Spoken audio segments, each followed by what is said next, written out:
set this recording. So we're skipping over a few of the examples just so that way we can still be on time. But I do want us to cover a few examples on resonance stabilization and conjugation. So to get us all in the rhythm of things, we're going to do a series of 3 examples in terms of the page number for this. It's approximately 3 or 4 pages from where we last finished our lecture. We're going to start off with this example of comparing this conjugated diene to an aromatic alcohol known as phenol. This is an example that we really want to pay attention to for acid-base chemistry. And the question that we're going to try to answer, which of the following molecules would you expect to experience the greatest amount of resonance stabilization? Okay? So when we discussed resonance stabilization last class session, the stability of your molecule increases with what? With more or less conjugated double bonds? More, right? So looking at these 2 systems, which one of these systems has the largest amount of conjugated atoms? Right, exactly. So phenol experiences the greatest amount of resonance stabilization. What I do want you to pay special attention to is anytime you have a cyclic system containing 2n plus 2 electrons, in this case 6 electrons, we call these systems aromatic systems. And when we remember a discussion of aromatic systems, are these more or less stable than your typical conjugated system? More. Aromatic systems are especially stable and especially low in energy. So not only is this system stabilized via resonance, it's also an aromatic system, which makes it especially stable and especially low in energy. We'll talk more about why aromatic systems are so low in energy towards the end of this class. But just one principle that I always want you to remember, aromatic systems and species conjugated to aromatic systems are especially stable, more so than usual. Okay.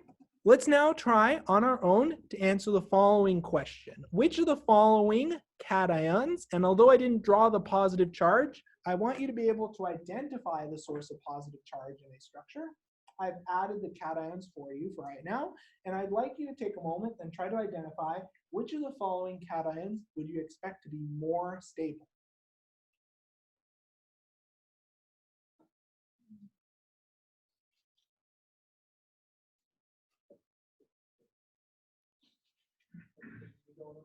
Looks good. Everything going okay? Yeah, exactly. Everything going okay? Yeah, exactly. So, as you can see, identifying stability via conjugation, is the structure on the left or the structure on the right more stable? Which one's more conjugated? Left, exactly. There's one other thing. This example is actually one that you should probably put a special star next to, as it brings up an important point that we'll see towards the end of this class. Just like systems that contain 2n plus 2 electrons are considered aromatic, and they're especially stable. In contrast, systems that contain 2n electrons, in this case we have a ring with 4 electrons. So whenever you have a cyclic conjugated system with 4 electrons or 2n electrons, we call these systems anti-aromatic. And anti-aromatics are especially unstable. This is why you will often see very odd behavior when you have conjugated cyclic systems, or when you have aromatic and anti-aromatic systems, because the resonance contributions of an aromatic system are especially large, and the resonance contribution of an anti-aromatic system is especially small. And we'll delve into this in more detail, but the reason why I'm introducing this idea now is that you can see disproportionately stable systems that are aromatic and disproportionately unstable systems that are anti-aromatic. To draw out the anti-aromatic system that we're especially concerned with, if we have the following resonance structure, although you may say, this doesn't look like quite a bad resonance structure, what is, look, considering our rules of aromatic and anti-aromatic, what is the problem with this resonance structure? What is the problem with this resonance structure? What was that? It does have a pi system. You have a cation that's conjugated, but how many electrons are in our cyclic system? How many electrons are conjugated in our ring? How many did we count? 4. And so what do we call that system? Anti-aromatic. So is this cation going to be especially stable or unstable? Unstable, exactly. Does that make sense to everyone? Yes. So are you getting the 4 electrons from the pi one? You only count the electrons that are conjugated in your ring. So then we count 2, 4. Yeah. Does that make sense? Perfect. Yes. So n is just a number. So 1, 2. So essentially, if your number of electrons in your ring is a multiple of 2, then it's anti-aromatic. It follows the trend of 2n. If it follows the trend of 2n plus 2, so the most common example that we'll see again and again for your aromatic system is 6 electrons. In this case, you plug in a 2 for n and get 6. The reason why we're bringing up this topic now is that you'll see a lot of odd effects with regards to anion stability and cation instability that are tied to this trend of aromatic versus anti-aromatic. Does that make sense to everyone? Okay. We will flesh this out more in a later chapter, but it's really to help you make sense of some odd trends that you may see in the acid-base chapter. Now, to round things off with a bit of a simpler departure, let's compare the following 2 anions, which is a great lead-in for the acid-base section. Which of the following anions would we expect to be more stable? Which anion is more or less conjugated? So let's think about this for about 30 seconds, and then let's try to determine whether it's the species on the left or the right. And although it may look subtle, there is a huge difference in stability. So once everyone's ready, if anyone will want to raise their hand to volunteer, I'd love to hear your input on this. Yes, thank you, Jessica. Yes, exactly right. And why is it more stable? Because the carbon is Yep. Yeah, it's conjugated to both of these ketones. Exactly right. So this anion is more stable because it's conjugated, and as a result, this negative charge is spread out over a greater number of atoms, so it's more stable. This is why this following anion as a base is a substantially weaker base than the species on the right. So what we're going to do in the acid-base chapter is we're going to try to analyze the stability and structure of our anions, our conjugate bases, to help us understand and assess the strength of our acid. Is everyone clear on how this example's leading us to it? Okay.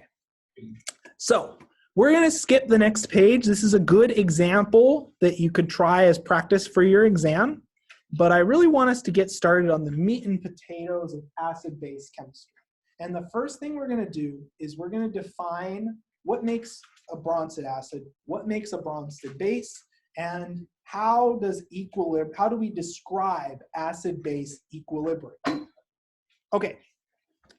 So Bronsted acids can be best thought of as an H+ or a proton donor. A classic example of this would be hydrochloric acid. In terms of arrow pushing, how do we describe the behavior of a Bronsted acid? So a Bronsted acid is of the form HA. So we draw a line to represent our bond, okay? Our base, which I'm going to abbreviate as B, is going to have a lone pair. Whoops, it's going to have a lone pair. Okay, now, in terms of arrow pushing, a key signpost that you're dealing with a Bronsted acid is it's going to donate its proton, H+. So the way that a Bronsted acid donates a proton is the base contributes its lone pair to form a bond with your proton. As we form this new bond, we break our bond to our acid. That in turn generates our deprotonated acid that we call the conjugate base, and we generate a protonated base that we call the conjugate acid. So this is how you want to think about acids and bases from an arrow pushing mechanism. So an acid is a proton donor. It loses a bond to hydrogen. A base, a Bronsted base, is an H+ acceptor. So what that means is the base is the compound that ends up with the proton. It's going to form a bond to this proton hydrogen. Does that make sense to everyone? Does this seem familiar from 101 and 102, the definitions of acids and bases? Okay. Now, equally important, the acid, when it loses a proton, generates the conjugate base, which is the deprotonated form of the acid, just by losing one proton, no more than one. The base, meanwhile, accepts a proton and gets converted to the conjugate acid. Okay? The conjugate acid and base are equally important in acid-base reactions because we're going to take a lot of look at the base and conjugated base to get a sense of where does this reaction proceed? Is it going to go towards products? Is it going to go towards reactants? Is it going to be a 50-50 split? How does this equilibrium lie? What species is favored? Now, you may ask, why am I bringing up this idea of equilibrium? What is equilibrium? Well, the best way that I like to think about equilibrium from the perspective of chemistry is that equilibrium, which is indicated by these back and forth arrows, represents a reversible reaction. So at any given time, you have the forward acid-base reaction and the reverse acid-base reaction. So we can call, so we have our forward, which has a rate K1, and we have our reverse reaction, which has a rate K2. Now, depending on the rate of reaction, which depends on the concentration of all of these species, this overall equilibrium will either favor your reactants, which are your species on the left, or your products. And that depends on the two rates of reaction and a quantity that we use to describe the concentration of each species at equilibrium that we call the equilibrium constant. Does this theory look familiar to everyone from 101 and 102? Okay. So let's now talk about equilibrium, and let's really break it down into the pieces. So we draw equilibrium with these back and forth arrows. So this signifies a reversible reaction, where you have both a forward and reverse reaction occurring.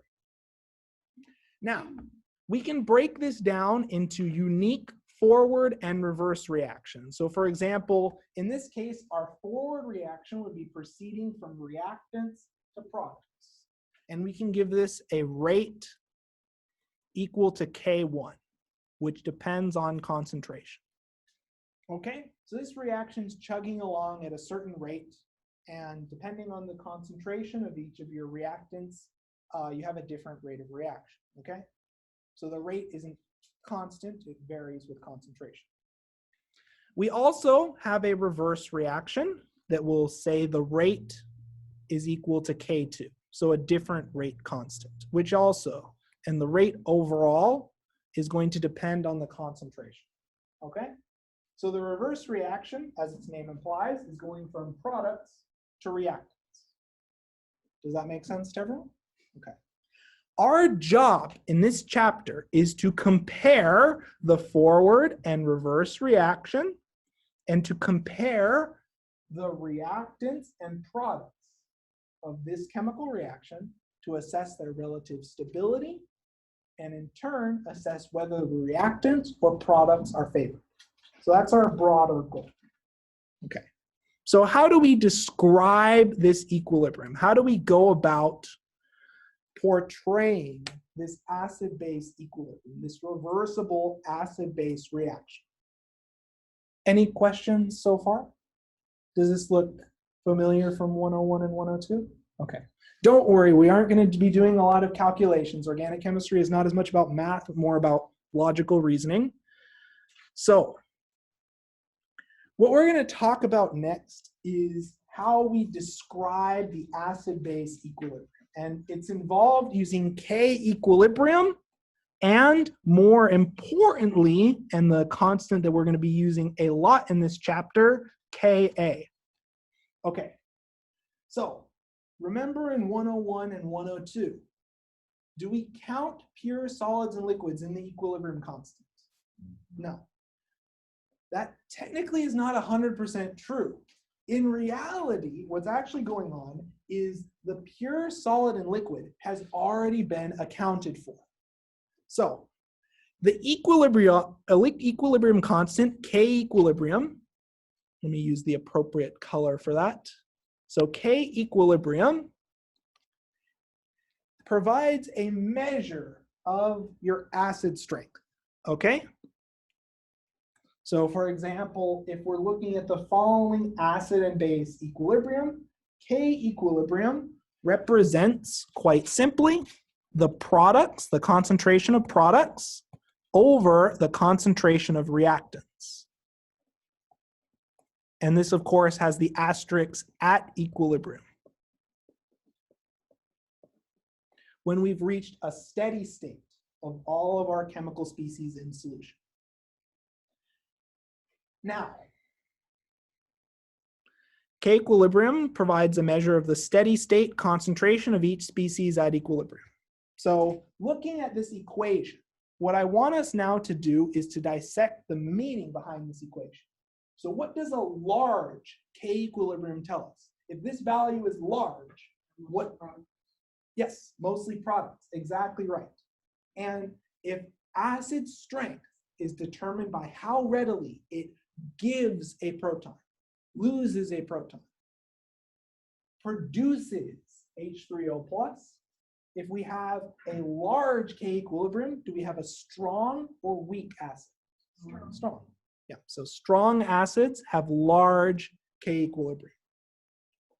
Now, the distinction between K equilibrium and Ka is the fact that for Ka, does everyone notice how the water term is present in K equilibrium? Well, Ka intends to account for this water. So that way we don't have to, since the concentration of water is going to be about the same in every reaction, it's going to be fixed, right? Even if you have water as a solvent, based on the density and based on the density at a given temperature, you can calculate the amount of water, moles of water per liter, right? We can solve for this, right? And if we're running it with water as a solvent, the concentration of water in water is not going to be substantially different. So then, we know that the concentration of water is about 55.6 mole, okay? So what we're going to do is we're just going to get rid of this water term, and we're going to bundle it into our equilibrium constant. Because the last thing you want to do is enter 55.6 in your calculator every single time, right? So the acidity constant, which is Ka, is K equilibrium times 55.6. You just leave water out of the expression. So Ka is a little bit cleaner. This brings my next question. Does Ka depend on your solvent? Does it matter what you're dissolving your acid in? Let me rephrase. So Ka was calculated using the concentration of water, right? So then if we used a different solvent, would the Ka be a little bit different? Yes. So the key feature of Ka is that Ka is solvent dependent. And that's important because we aren't just running our reactions in water in organic chemistry. We're running them in a variety of different organic solvents. For your tabulated Ka values, you'll use them as a reference for a range of solvents, but I just want you to know that there are slight differences in Ka depending on what solvent you run your reaction in. Okay? Okay, so here's our expression for Ka. It's K equilibrium times water. Okay? And a large Ka implies we have a strong acid. Okay, perfect. So we've set the groundwork for what does this Ka mean. Now let's talk about writing Ka in a more convenient form. Any questions so far? Everyone okay so far? Okay, I'll keep going then. So pKa is a fundamental measure of acid strength that we will be using throughout this class, and you will need to memorize values from the pKa table. This is something that will save you so much hassle when writing mechanisms, since a lot of reactions boil down to what proton is most acidic, what proton do I remove first, what place should I put a proton first. So then, what is pK? It's the acid strength scale. It represents negative log of Ka. Okay, so a small pKa value indicates a large Ka and a strong acid. So for example, if your Ka is greater than 1, your pKa will be less than 1. So whenever you see small pKa's and negative pKa's, that tells you have a strong acid. So small pKa's, strong acid. Now, if we take a look and we try to relate this idea of Ka and pKa to delta G, which is a free energy of equilibrium. Now you may say, why are we bringing this up? What is the point of this idea? So if delta G represents the Gibbs energy of our products minus the Gibbs energy of our reactants, and that is proportional to pKa. Okay, what we can do with this equation, what this equation is implying, is looking at what these Gibbs represent. What is this delta G representing? It's a difference in what? Between the reactants and products. It's a difference in what? Energy, exactly.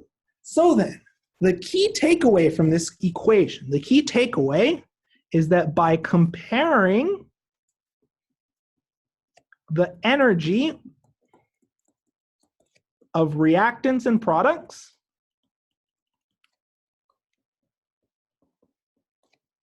we can predict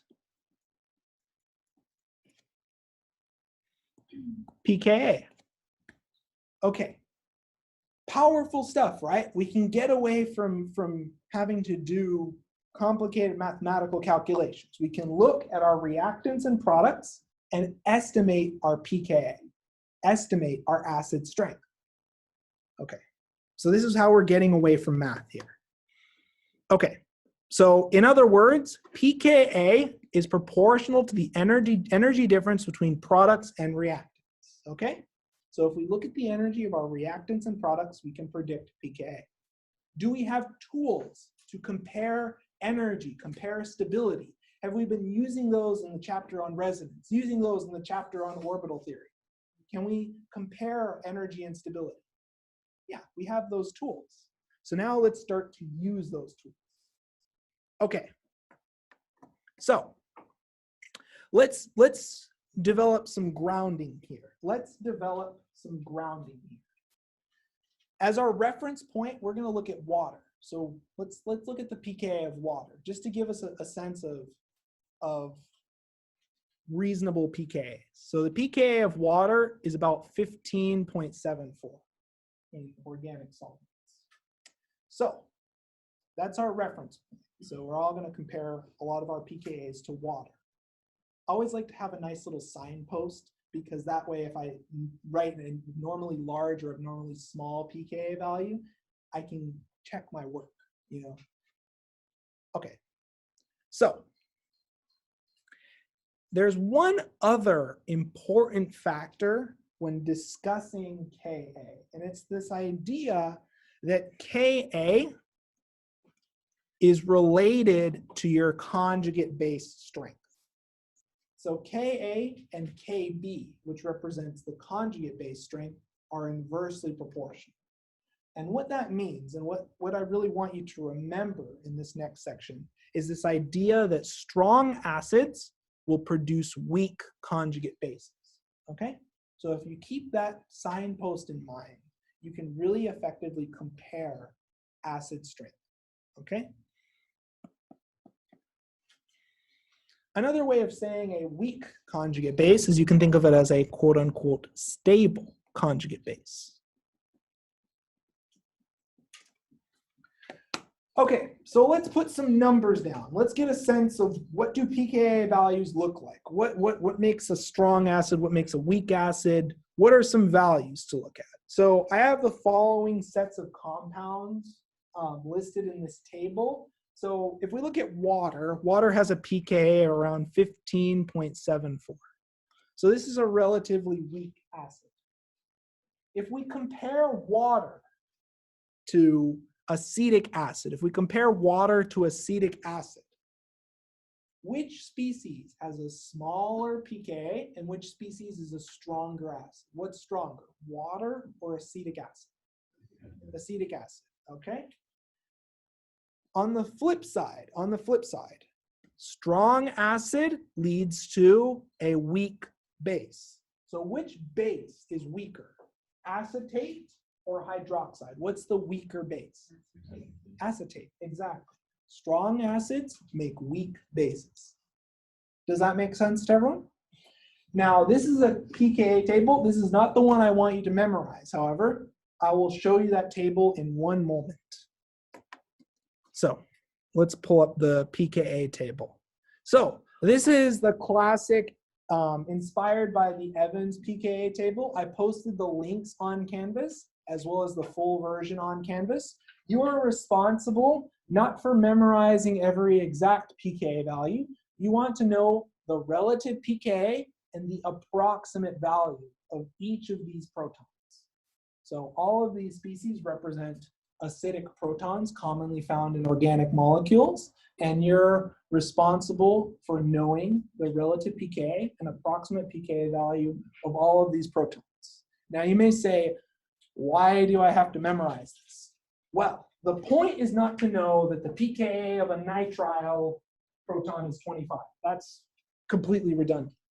The point of this exercise and the point of why you want to become familiarized with these pKa tables is to get a sense of relative trends, to know whether an ester or a ketone is more acidic, to know whether an alcohol or a carboxylic acid is more acidic. Relative trends are important because we're going to use these pKa values to inform how we draw and how we portray reactions.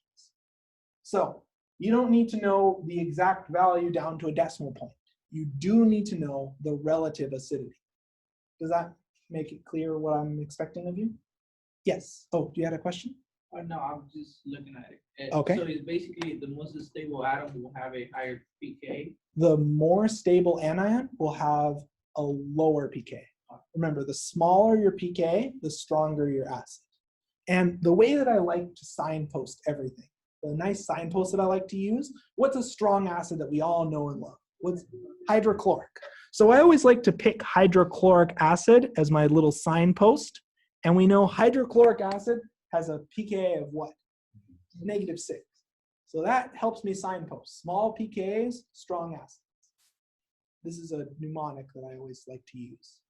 Okay, so we're going to be using this table a lot to inform our discussion. So if you want, if you have it on a tablet, if you have it on a separate sheet, rip it out because you're going to be using this a lot, this chapter. And the goal is not to memorize a table, but to understand what it means and how to use it. I won't be giving this to you on the exam, but you will not need to memorize every single value to answer the questions on the exam. Everyone clear on that? So when it comes to relativity, would you say like for the question at hand, recognizing which one is going to be a lot stronger or weaker. And the general range, like knowing, you don't need to know the esters at 25, but you should know it's around 23 to 27. Just broad ranges, okay? And the reason why you have to be a little bit specific is because there are small distinctions between different functional groups. And those are the ones that I would pay attention to. Okay, now things are best learned by putting it in practice. So let's put this table into practice. Let's try to put this into practice. I've also included some additional pKa values that are not found in that original table. This is found in the notes and on Canvas. These are good additional pKa values to know, as they have many common species that are generated in reactions. I would especially take a look at this protonated ketone, and I would take a look at this alpha diketo proton. These are ones that aren't found in the table I provided you that are important to know. Okay, so with the tool that we're using at hand, does everyone have a copy of that pKa table? If you don't, please look to a partner for the next few problems and share your pKa tables. Okay, so let's talk about how we can apply this. How can we utilize this effectively? So our goal is to use pKa values to predict the direction, predict whether reactants or products are favored in an acid-base reaction, okay? So, in essence, the difference between two pKa values is related to the ratio of equilibrium constants, okay? So, ultimately, when you compare your pKa values, what you're doing is you're taking a look at your acid and you're going to label your acid. You're also going to label the conjugate acid, okay? So you're going to label your acid and write the pKa. You're also going to label your conjugate acid and you're going to write the pKa.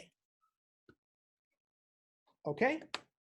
Now, what you're going to do is you're going to compare your acid pKa to your conjugate acid pKa. Okay? Everyone following so far?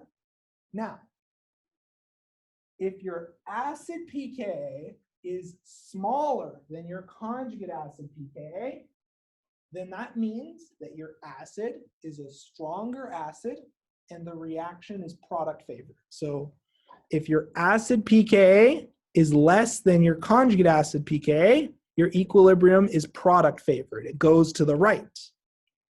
So a classic example of this is acetic acid reacting with hydroxide. So you're comparing your acid to the conjugate acid. The smaller pKa wins. So your acetic acid pKa is smaller, so your reaction is product favored. Does that make sense to everyone? If your acid pKa is larger than your conjugate acid, then the equilibrium shifts to the reactant side. It's favored for species on the left. Okay, does that make sense on how to use pKa values?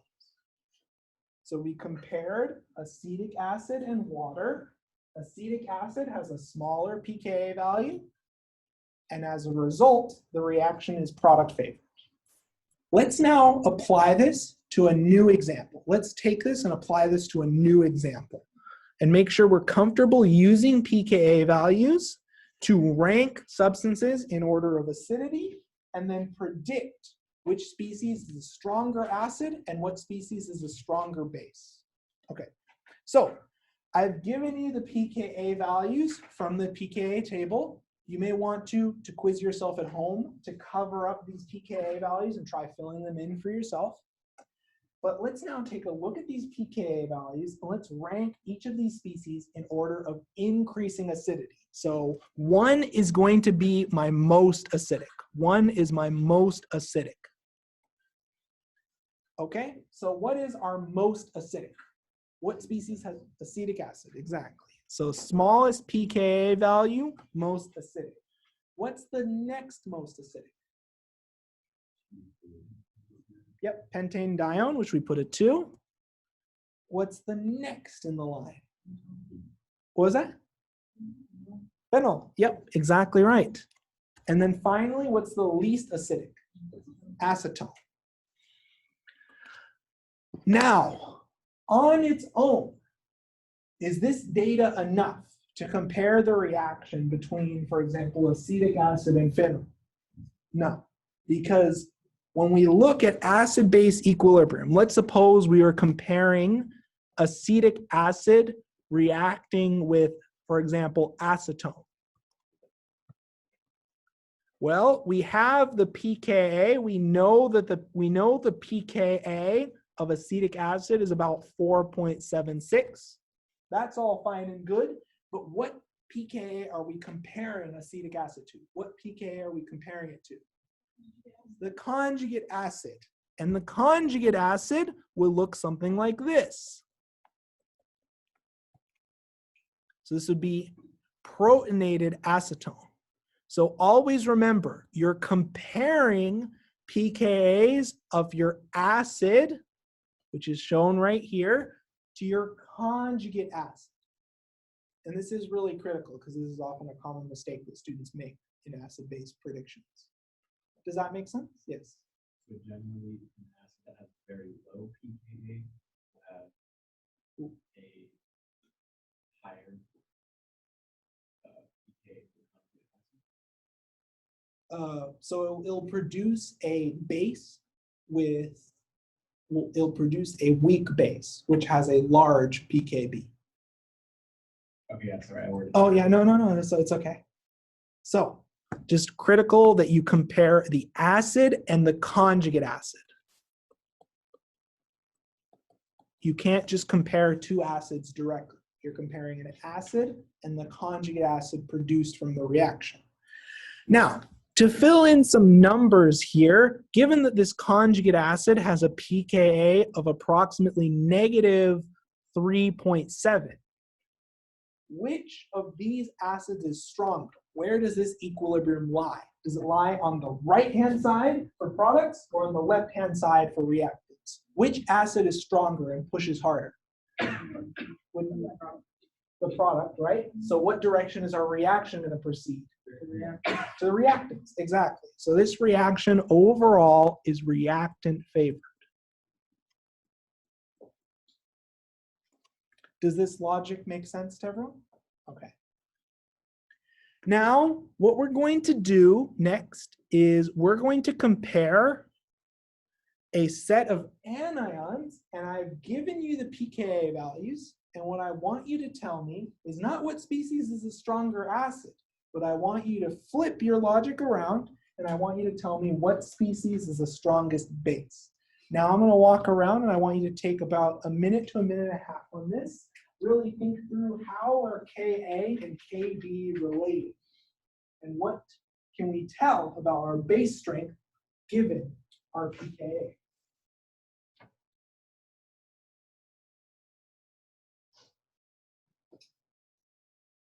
Everything going okay? So lower pKa is stronger acid, right? So if you have a strong acid and strong weak base. So that we said this one would produce this which one's the stronger? Which anion? The one on the right or the one stronger? So let's look at the pKa values. What's the stronger acid? So then there was conjugate base. Yeah. Weak acid is strong. Everything going okay? Yeah, looks good. Exactly. Everything going okay? Yeah, looks good. Everything going okay? Yeah, looks good. So everyone's pretty fast at this. So let's talk about this one now.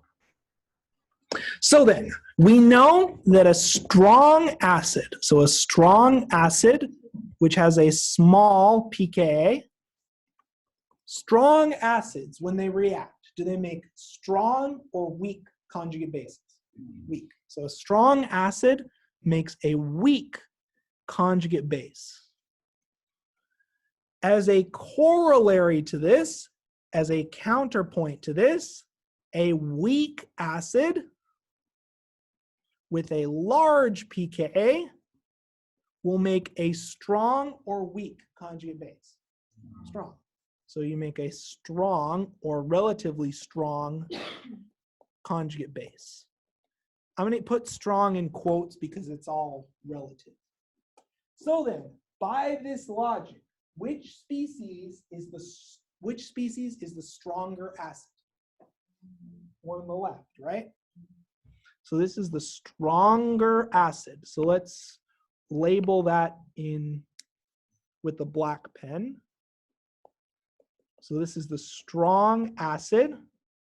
So as a result, this strong acid is going to make a weak or strong base. Weak. So this strong acid generates a weak base. So then, if we have a weak acid, which we've established acetone is a weak acid, this weak acid, will it generate a strong or weak base? Strong. Yep. So what species is the strongest base? The one on the left or the one on the right? Right. The acetone enolate or acetone anion is a substantially stronger base. You can also approach this from the perspective of anion stability as well. The acetone anion is less stable, so it's a stronger base. And we'll talk about that in a moment. Any questions so far? Okay. What we're now going to do is we're going to start to predict the position of equilibrium using pKa and decide whether a reaction is reactant and product favored in a few more practical examples. So let's try to answer the question, is it reasonable to use sodium hydroxide to deprotonate the following compound? And the real question I'm getting at here is what species, reactants or products, are favored at equilibrium? So let's take about a minute to a minute and a half and work on this problem. You're going to need to use your pKa values by comparison.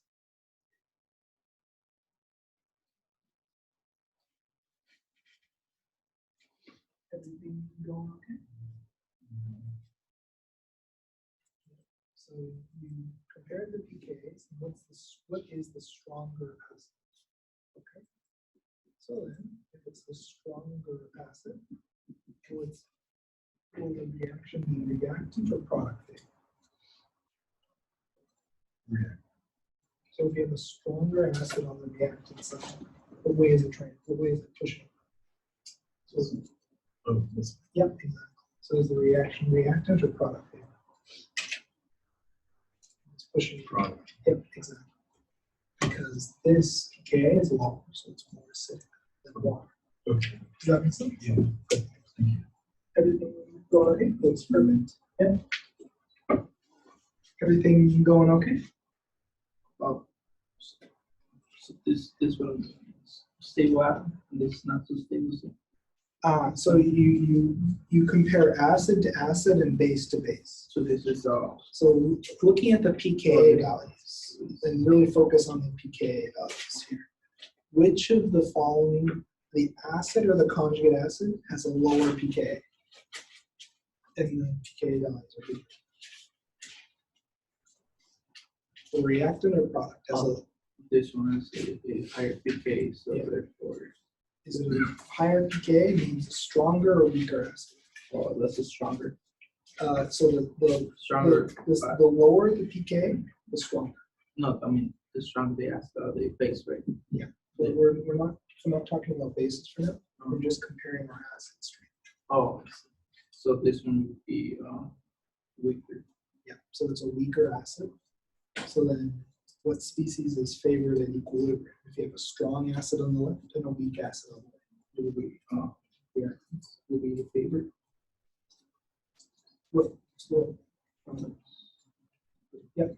And the reason being is that your acid on the reactant side is stronger than your product acid. So I saw a lot of reasonable examples and reasonable responses. So let's talk a little bit about this. So if we compare pKa values, what is our stronger acid? The species on the left with a pKa of around 9, or water with a pKa of around 15? Left, exactly. So this species is a stronger acid. And because we have a stronger acid on the reactant side, our overall reaction is going to be product favored.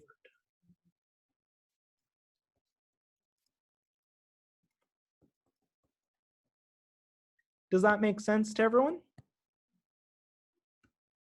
The stronger acid will react and generate products. So then in this case, because our reactant acid is stronger, products are favored at equilibrium. Okay, let's now take an interesting example involving a compound that we all may have seen. It's quite an infamous compound. Nicotine can exist as either a free base, a monoprotonated form, or a diprotonated form.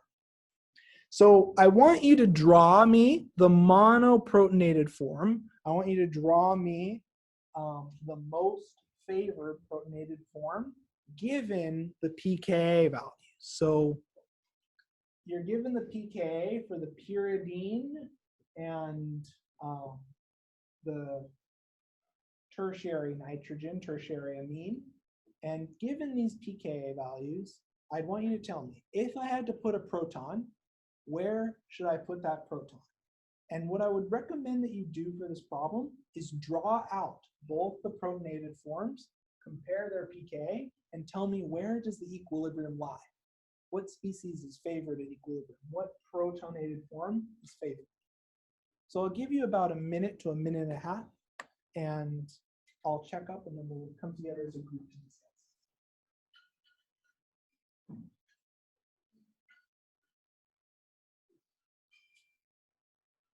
Oh, you have the pKa value.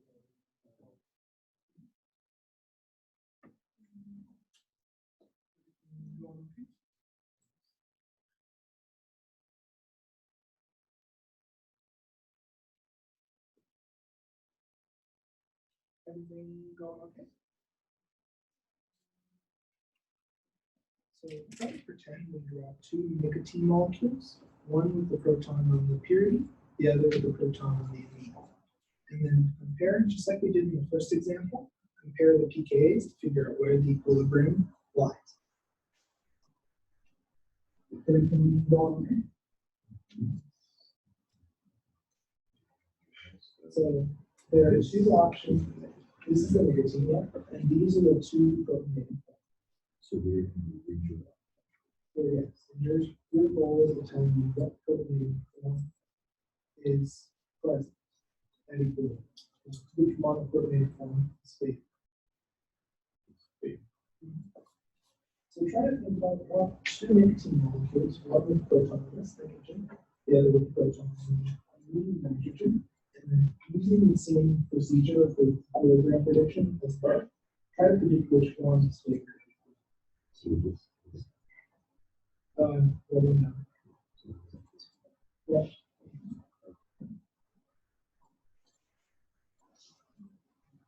Yeah, so it's a weaker acid, so it's favored. Yeah, exactly.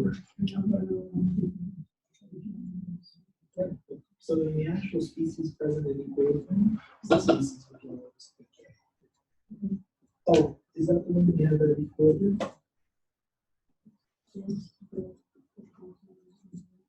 Yeah.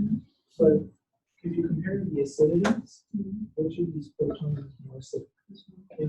So then what will happen to that proton immediately? Yep. And then where will it go? Yep. Exactly. Yep. The response looks good. Your logic was right. It's just the final structure drawing has the hydrogen complex. Oh, yeah. The hydrogen is a weaker acid. Yes. No, it's an entirely new hydrogen. Yep, so just from water or an acid source. Yeah. Yes. So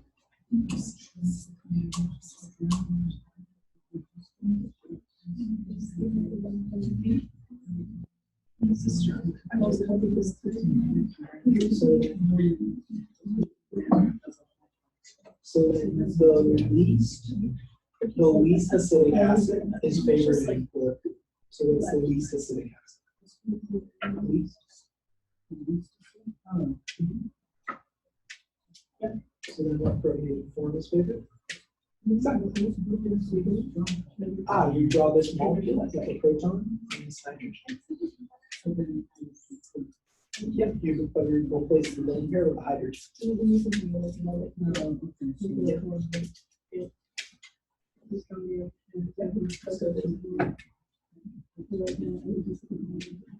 So let's talk about this problem. Although it may seem more complicated, although it may seem higher order than examples that we have discussed earlier, in reality, this is another equilibrium problem, except instead of having two separate molecules, we have our acid and base confined to one molecule.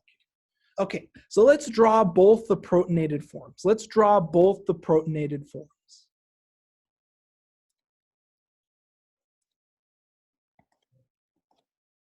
So in the first case, let's draw our first protonated form being the protonated tertiary amine. So in this case, I'm going to replace my nitrogen lone pair with a hydrogen, and this nitrogen has a positive charge. So this species has a pKa of 10.6. Okay? Perfect. This species, this protonated form of nicotine, is in equilibrium with another monoprotonated form. And let's draw that out. What is the other protonated form? What's our second potential site that we can place a proton on? So we've already accounted for our tertiary amine. What's the other site that can be protonated? Yep, the pyridine nitrogen. Yep. And we already know it's pKa, so let's draw out that structure.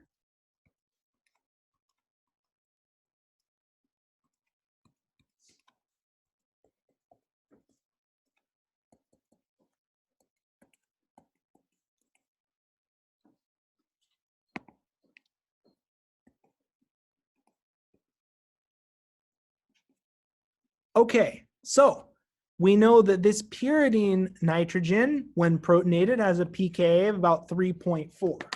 Now, when we discussed pKa values, which of these two species is the stronger acid? Which of these two species is the stronger acid? The species on the left, where you protonated your amine, or the species on the right, where you protonated your pyridine? The right.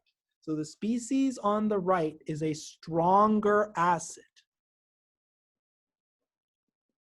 So then, is this equilibrium going to be favoring reactants or products? Reactants, yep. So our reaction is going to favor reactant. So this is reactant favor.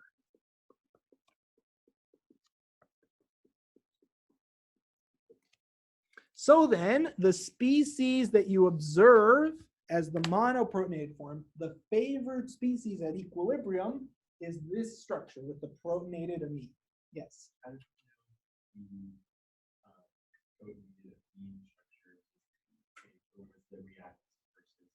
You can place them on either side and it would not actually change the difference.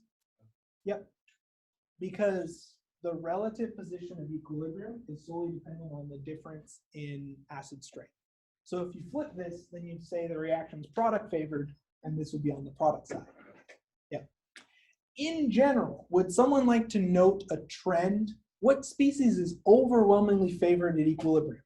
The strongest acid or the weakest acid? What species are we actually seeing? Weakest, yep. So one thing that I want you to just sort of keep in mind, and I'll write this rule in a separate color, the weakest acid is favored.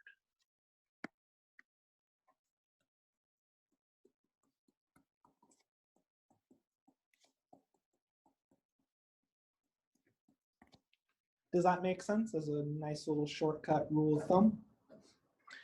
Okay, let's try another problem. Let's try another problem. Let's try another problem. This time, what we're going to do is we're going to take a look at a molecule. We're going to take a look at a big, complicated molecule, and this is where you're going to need your Pka table. This is where you're going to need your Pka table. What I want you to do is to take a look at this molecule, and I want you to tell me what proton is the most acidic. What proton has the lowest pKa, and then I want you to tell me the approximate pKa of that proton. Approximate. You have your pKa tables handy, and I'll give you a few minutes to hash that out.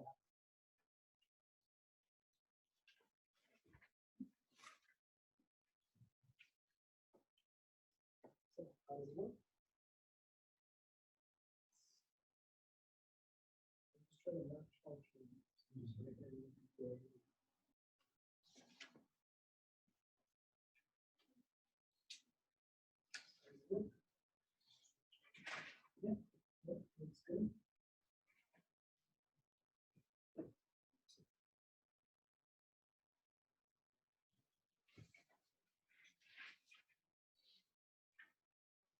Everything going okay? Oh, you circled multiple atoms. Try to focus on a specific hydrogen atom, but you're on the right track. Oh, that's not quite a carboxylic acid because the carboxylic acid is of the form CO2H. So like a carboxylic acid would be something like that. Do you notice how you have a distinct arrangement of atoms? Unless it matches the exact arrangement of atoms in the functional group, it's an entirely different species. But there are a few functional groups you can identify that directly match the table.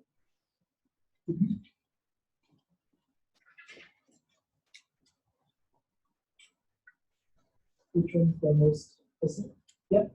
And then what is, oh, I wouldn't draw it as OH, just draw it as OH and just surround it with hydrogen. Yep. And then what's the approximate pKa of that? Yep, exactly. Yep, looks good. Everything going okay? Where'd you get 15 from? Wasn't that over here? Wasn't it something? Isn't that similar to that? So they just don't Oh, have these on? but there needs to be a bond, a hydrogen directly attached. What do you mean? You notice the pKa is like the proton. Oh, In I the structure see. drawn, Oh, I there's no see. proton directly attached. Does that make sense? Yeah. Perfect.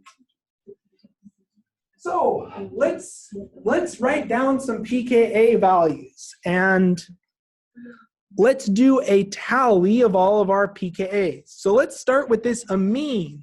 What is the approximate pKa of an amine? 35. Okay, so not very acidic, right? Okay, what about this OH? What do we call this OH functional group? Alcohol. What is the approximate pKa of an alcohol? 17. Yeah, this will be a little bit closer to 18 because it's secondary, but don't worry, 17 is perfect. Are there any other potentially acidic protons of note? Don't worry, there's no wrong answer here. If you have a pKa value that you want to shout out just for comparison, if there's one that you found that matched, you can. Just while we're here, would someone like to tell me what would the pKa of this proton be? Just because you always need to keep in mind and thoroughly consider the problem. It's not relevant for this problem, but what would the pKa of that proton be? About 36. This is best equivalent to a vinyl proton or a proton directly attached to an sp2 carbon. Okay, now looking at all of these protons, what's the most acidic proton? What was that? I heard a whisper of it. Alcohol, exactly. Yep, exactly right. The alcohol has the lowest pKa, so it's the most acidic. Does that make sense to everyone? Yes. And that's because oxygen can better stabilize it. Yes, that is the qualitative reason behind that. Yes, oxygen is more readily able to stabilize a negative charge compared to carbon or nitrogen. Yep, exactly. So let's take a look. You know, people always think, oh, why am I taking organic chemistry? It has nothing to do with biology. Well, this is something that's critical to understanding proteins and peptides. So here's L-DOPA. It's a typical amino acid. I'd like you to identify the four most acidic protons in the compound, and I want you to arrange those protons in order of increasing acidity. So you're going to need your functional group table. And for right now, you can regard the resonance and inductive effects are minimal. In case you've been reading ahead, those effects are minimal in this example, at least with regards to differentiating these two alcohols. Yes? The hydrogen molecule on the far left, is that the technically alcohol? Which one? The hydrogen molecule? On the far left? Yes. Is that These? alcohol? Yep, these are all alcohols. Yep, those are both alcohols, but they're special alcohols. They're a special class of alcohol because they aren't just isolated OHs. What was that? Don't worry. These are known as phenolic alcohols because it's related to phenol, which is slightly more acidic than you'd expect for a normal alcohol.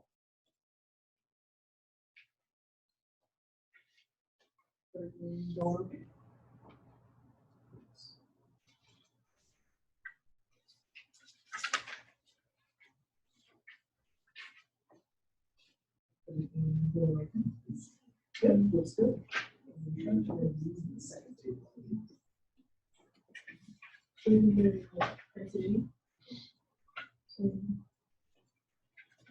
Everything's going okay? Oh, so looking at this, is this the normal alcohol? What functional group is it? Or an acid? Yep.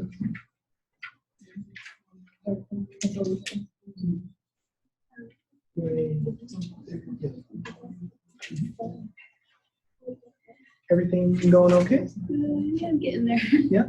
Finding it. Everything going okay? Okay. And it may be easier to look at the files if you download them onto your computer. Everything going okay? Oh, is this a normal alcohol? Or is it, look at the atoms connected to the alcohol. What do we call that function? Looking at the table. Where do we see that? CO2H. Right. So it's an acid. Yep. Yeah, looks good. Looks good. Yep. And then try to find this one in table 2, the second table.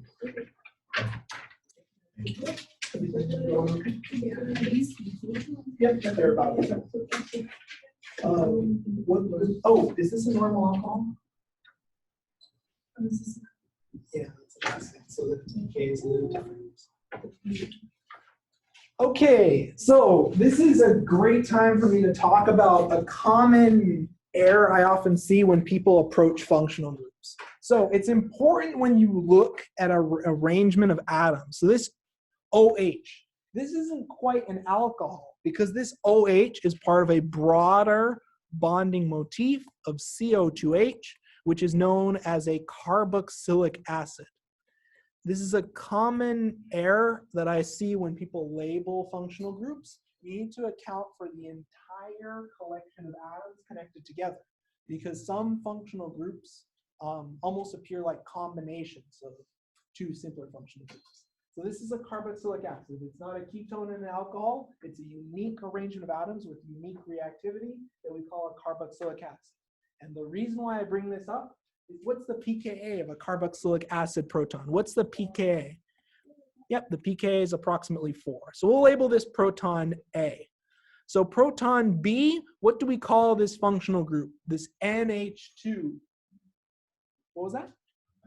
Amine, exactly. So this is an amine, And what is the pKa of an amine? 35. Okay, finally, we have some phenolic alcohols. And my question to all of you is, what is the pKa of both of these alcohols? About 9.9. They're actually more acidic than usual. If you check the second table after the Evans-derived pKa table, the phenolic alcohols are a little bit more acidic than normal alcohols because they're aromatic. In general, aromatic alcohols are more acidic, and we'll talk about why that is in a moment. So these have a pKa of approximately 9.9. Yes, yes.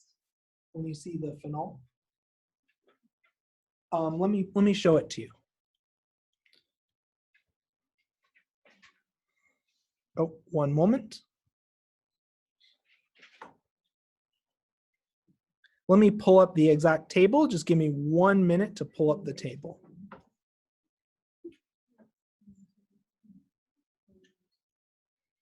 So it's important that you consider all of the pKa tables that I provide you. And usually when I provide you the supplemental table, it's to cover gaps in our original pKa. So the key one that you want to keep in mind, phenolic hydrogens are a little bit more acidic than usual. Does that make sense to everyone? Okay. So let's now return to our examples and let's make a ranking.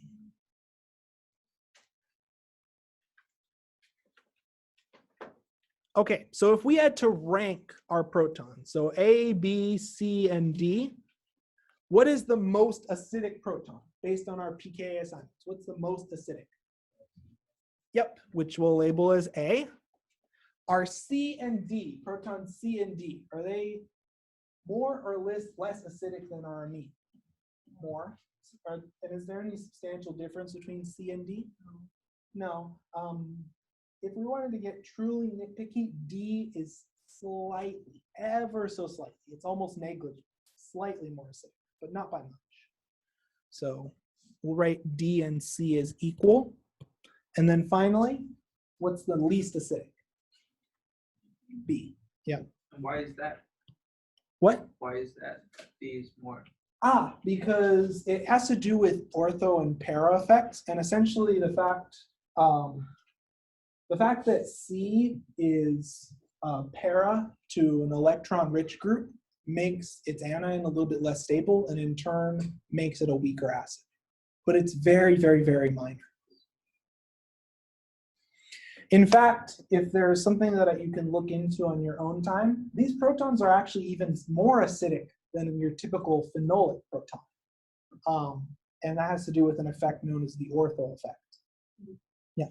So in that way, theoretically, you say that A is The most more acidic. Yep. And then it gets less acidic. Yep. But it says like write it in order of increasing acidity. So if you want to rearrange it like that, you can start with B, which is less acidic than C and D, and A is the most acidic. And if you wanted clarity or to be 100% clear on the exam, we'll just label A as most acidic, and that way it's 100% clear how you're arranging this ranking. Mm-hmm.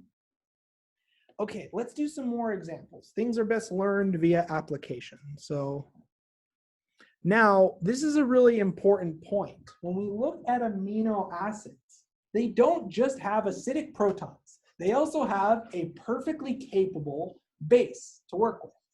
So L-DOPA is an amino acid, and they commonly exist as a zwitterion. That means they contain both a positive and negative charge.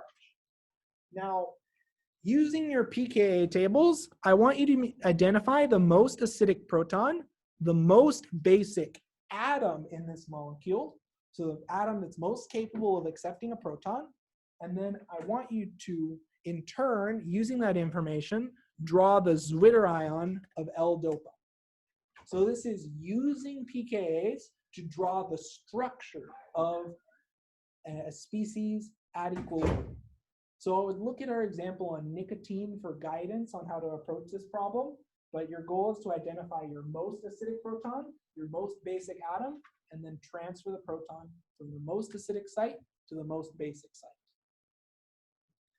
This is important to get a sense of how amino acids actually behave.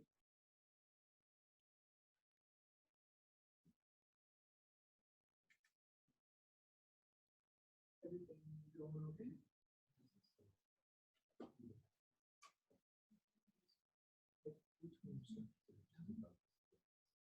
But if the changes, where is your proton being transferred from?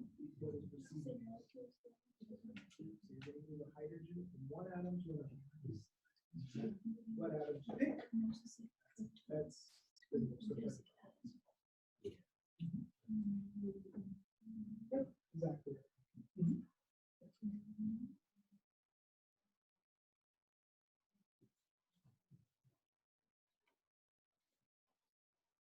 Everything going okay?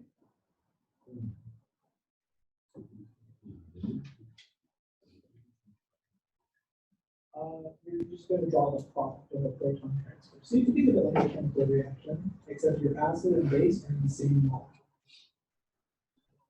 Yeah. So just like we did with the nicotine example, we would compare the pKs and use them to assign where does the proton move. Okay, so what's Transfer. So you're moving the proton from the acidic site to the basic site. So we have an acid in your molecule, which is your proton domain. We have a base, yep. We have a base, which is the least acidic site, which can accept the proton. So, Yep. we would like to take this one from this one, this one, this one. Yeah, exactly. Yep. So how would I show that? I just like, Oh, you draw, just like for our base notation, you draw arrows from the lone pair of nitrogen to the OH, and then you draw an arrow breaking the oxygen hydrogen bond. So you draw a set of arrows going to oxygen. Okay. So it's like a separate. So one to hydrogen and the second to oxygen. Yes. Yep. Make sure to draw the charges. Yes, exactly right. So let's now take a look. And as we've discussed, let me write out the pKa values for your reference. These have the phenolic hydrogens have pKa's around 9.9. The carboxylic acid has a pKa of around 4. The amine has a pKa of around 35. Okay. So in terms of identifying the most acidic site, so what's the most acidic proton in our molecule? Carboxylic acid, okay? Now, we can't compare pKa's directly to the amine. That's not a fair comparison. But we do know, in general, looking at pKa values, that gives us a sense of, let's do this. What we're going to do is we're now going to look at the conjugate acid of the amine. Let's look at the conjugate acid of the amine. That's our fair comparison. So if we were to draw NH3 plus, so RNH3 plus, what's the pKa value of a protonated amine? 9 to 11. Protonated? Yep, 9 to 11. Okay. So then, if we compare the pKa value of our protonated amine to our carboxylic acid, what is more acidic, the carboxylic acid or the protonated amine? The carboxylic acid. Just for fair comparison, what is the pKa of a protonated alcohol? What is the pKa of a protonated alcohol? Looking at your table? Not a normal alcohol, a protonated alcohol. water. What? That's water. ROH2? Yeah. So R is like a generic group. So like this is our like phenol protonated. So what would the pKa of that be? And this is really important. Is it a big number or a very, very small number? It's a very, very, very small number. So let's go to our Pka table. And it's really important that we're able to pull this up when we need to answer a question. So then, a generic protonated alcohol has a pK, or let's use protonated water as a reference point. What is the pKa of H3O+, or a generic protonated alcohol? Yeah, it's around -2. So is that a pretty strong acid? Abnormally strong, right? Okay, perfect. Just making sure we know how to access pKa tables and use them to inform. So this pKa of the protonated alcohol is around -2. Okay, so then, will our carboxylic acid really want to pick a fight, really want to throw its proton onto this phenolic alcohol? No. The phenol, when protonated, is way stronger of an acid, right? So then, where can we transfer a proton to? So we have established that our carboxylic acid is a stronger acid than our protonated amine. So can we move our proton from the acid to the amine? Yes, right? So then we're going to do just that. So let's draw the structure after proton transfer. So we keep both of our phenolic hydrogens intact.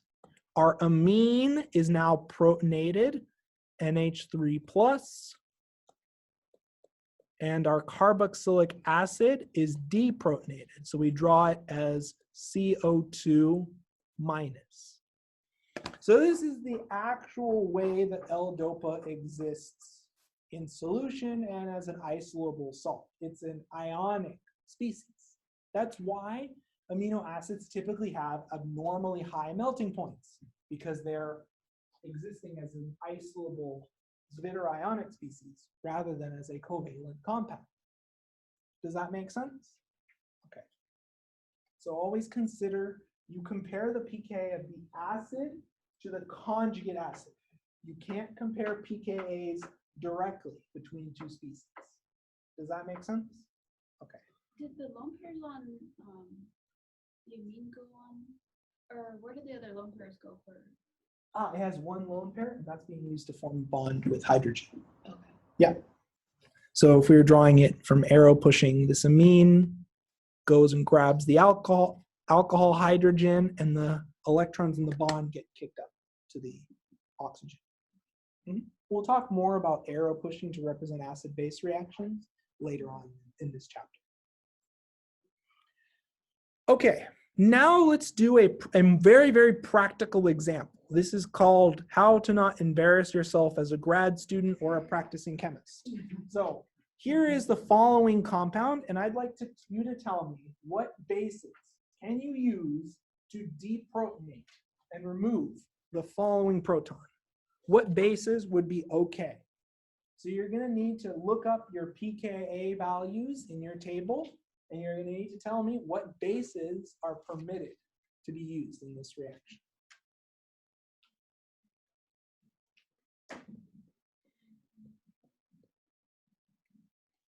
And you may want to look up the pKa's of the conjugate acid you make as a reference.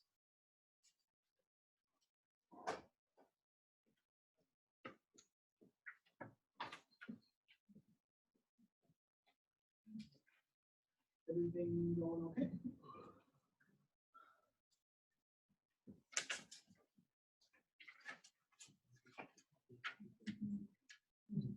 Oh, so consider so we have a set of reagents below, and I'm asking what of those reagents would be okay to use?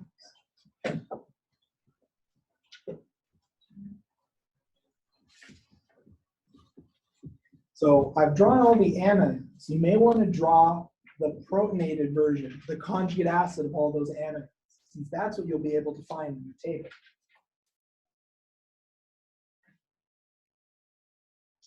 Everything going okay? Everything going okay? Okay. Everything going okay? Everything going okay?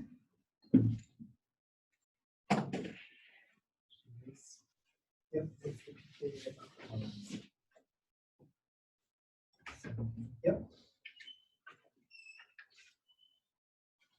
And we know that the weaker acid is favored every time. So your goal is to end up with a weaker acid with a larger pKa. So you're going to try to choose a base with a larger pKa conjugate acid. Okay. No, don't worry about that. That's a given. You're going to write all the conjugate acids. You're going to compare their pKa to this pKa. Okay. And if pKa down here is larger, the reaction is favored. If it's smaller, the reaction is not favored. Okay. Thank you. Everything going okay? Yes. Okay. Everything going okay? Yep, your pKa. Oh, but the pKa values are for the conjugate acid. Yeah. You use the conjugate acid to compare whether the reaction is reactant or product favored, but I always want to make sure you keep that convention in mind. Everything going okay? I'm gonna try with that, or- What was that? And this is the conjugate base for that, right? Yep. Which is 20. And you don't have to worry about the conjugate base. You already have the pKa. Okay. And your job is to look at the conjugate acid and try to figure out which of these reagents has a conjugate acid that produces a product favored reaction. Which of these species produces a weaker conjugate acid? That's when the acid is small. It's when the conjugate acid is weaker. Yeah. Everything going okay?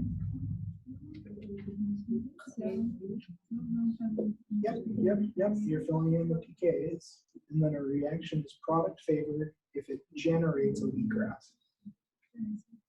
Yep. Weaker acid.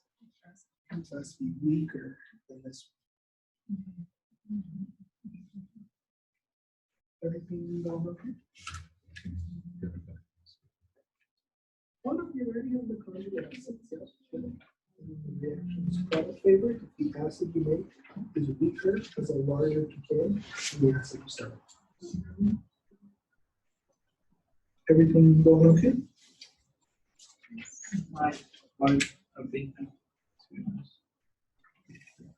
So your goal is to write all the acids and then compare the acid pKa of your conjugate acid to the pKa of your starting acid. And if you make an acid that has a larger pKa value that's weaker, then the reaction is product favored. So basically make this conjugate Acid, and then write down all the pKa's. And if the pKa value is larger, then that's a valid base to use. Oh, okay. I see. So let's talk about these higher order analysis problems. This is a really critical skill, and this is the last example we'll be doing in this lecture portion. We'll lecture a little bit more in lab, don't worry. We still have more to cover in this chapter. But in terms of the higher order analysis for this problem, what we're going to do first is we're going to write out each of the conjugate acids. So we're going to write out each of our conjugate acids, and then we're going to write out the pKa values associated with each conjugate acid.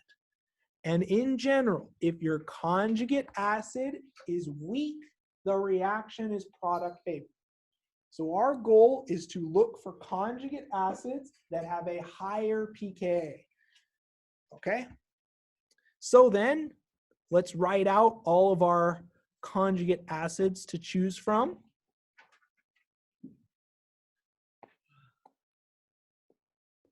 And now let's just rattle off some pKa values using our table. Let's do this as quickly and efficiently as we can. What is the pKa of an alcohol? 17. What is the pKa of an alkane? About 50. Yep. Okay, what's the pKa of an amine? We've actually covered this. What was that? 35, exactly. What is the pKa of hydrogen gas? It's in the table. About 36. Though hydrogen gas typically doesn't function as an acid, those strong enough bases can react with hydrogen under the right conditions. Okay, what's the pKa of a carboxylic acid? 4, yep. And what is the pKa of dimethyl sulfoxide? That's also in your table. 30, what was it? Around, what was it? 31, exactly. So these are all obtained from our pKa table. So we've read off these values. You may want to be familiar with all of these pKa values for the exam. And now what we're going to do is we're going to take each of our pKa values. So these are all of our conjugate acids. And what we're looking for is a weaker conjugate acid. So if we have a weaker conjugate acid, that means we have a product-favored reaction. So then, what conjugate acids are weaker than this alkyne? Which ones have a larger pKa? So a weaker conjugate acid, we're looking for a larger pKa. So let's now circle all of the acids that we've identified with larger pKa values. So could you use tert-butyllithium? Does it have a larger pKa of its conjugate acid? Yes. So we can certainly use tert-butyllithium. Would methoxide work? Methoxide with a pKa of 17? No. What about 1, 2, 3, 4? What about normal N-butyllithium? Yes. These are why they're go-to reagents for deprotonation. This diisopropyl amine, lithium diisopropylamine, does it have a sufficient pKa? Is its conjugate base, is it conjugate acid weaker? Is 35 greater than 25? Yes, so it's valid. LDA is super common. This guy is known as LDA. It's a super common base. Go-to, it's a workhorse. Sodium hydride, is that usable? Yep, though we don't typically handle it with students because it's super pyrophoric. What about acetate? No. What about dimsyl anion or dimethyl sulfoxide anion? Yes, that's more than okay. Okay, so this is how you, yes. So when you're recreating on the conjugate acids, Yes. when do you know when to replace something with a hydrogen, and when do you know when? So when you're writing the conjugate acid, you replace a lone pair with a hydrogen. Okay, so in the second one, Yes. where does the lithium go? The lithium is serving as a placeholder for a lone pair. So it represents that you have an ionic compound. So this tert-butyllithium can best be thought of as a carbon-centered anion with lithium associated to it. It's commonly drawn out in reaction mechanisms and as a reagent with a bond to lithium, but this isn't really a formal covalent bond. It's more just a placeholder to show a place where electrons are localized as a lone pair that's used for arrow pushing. Does that make sense? So this bond is ionic in character. So it's really a carbon-centered anion with lithium associated to that anion. Okay, and then the fourth one. Yes. The LDA. Yeah. Is there supposed to be a lone from the conjugate acid? Yes. Yes. So for the conjugate acid, it has a lone pair. Yeah. Does this example make yes? So then in the reaction, if it has a higher pKa, that would be a weaker acid. Yes, exactly. Will it make a stronger conjugate? A weaker acid makes a stronger conjugate base. The conjugate is always the opposite. So if you start with an acid, you get a conjugate base. If you start with a base, you get a conjugate acid. And you compare your acid to your conjugate acid because that determines which direction your reaction proceeds. Does that make sense? Yes. So would you compare it to a stronger base? What? So would you compare the acid that we have with a stronger base, right? So you compare your acid, you write out your acid, you write out the base, and then you write out yes, you can essentially say it as, you can also compare base strengths. Yes, so for example, these bases are stronger than this base generated. That's another way you can do it as well. I like comparing acid strength because we have pKa values handy and they're easier to compare. Kb values aren't as common because we have all these pKa values already. Does that make sense? Perfect. So we'll continue on this in laboratory. I'll give you about 10 minutes and then we'll discuss the lab exam. So I want you at the front door of lab in about 10 minutes, okay? I apologize for going over.